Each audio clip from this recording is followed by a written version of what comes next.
While most supermarkets are designed to make money, this one was built to fail. To prevent customers from easily entering, the supervisor installed automatic doors that required customers to generate power by pushing them open. Only after the door was fully charged would it open. But even once inside, customers had to pay a 100 yuan fee to start shopping. And once they began shopping, they were met with 100 frustrating tactics. One customer, unhappy with the quality of the product, angrily went to the customer service for a return, only to be scared into sitting on the floor by the staff. To their surprise, they had to kneel and beg the store's consent to make a return. The supervisor's plan to ruin the store was fueled by his grudge with the company's owner.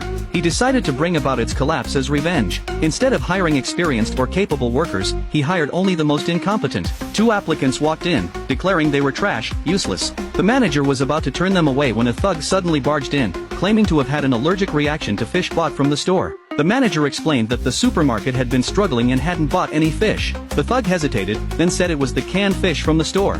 It turned out he was trying to extort money. To everyone's surprise, the supervisor said all 3 were hired. Everyone in the room was stunned. The 3 immediately bowed to the supervisor in gratitude. Before the supervisor could respond, a wild man entered with his son, explaining that their people had illegally crossed into South Korea in search of work but had been unable to find any due to being illiterate and lacking identification. Before he could finish speaking, the supervisor said all of them were qualified and told them to come back to work the next day. The supervisor had hoped that these oddballs would drag the store down, but instead, these long unemployed workers worked incredibly hard. Their service was excellent. The wild men were masterful with knives, slicing fish with such skill that the fish looked like something only the wealthy could afford. Housewives quickly became obsessed, and the seafood section sold out. The wild men also sold ginseng, and with just a few words, the men went crazy buying it, believing it would make them stronger. As a result, the store, which had been on the verge of closing, actually saw its sales increase. This drove the supervisor to despair. Unaware, the owner admired the supervisor's skills, thinking he was a business genius. Then the supervisor came up with another plan.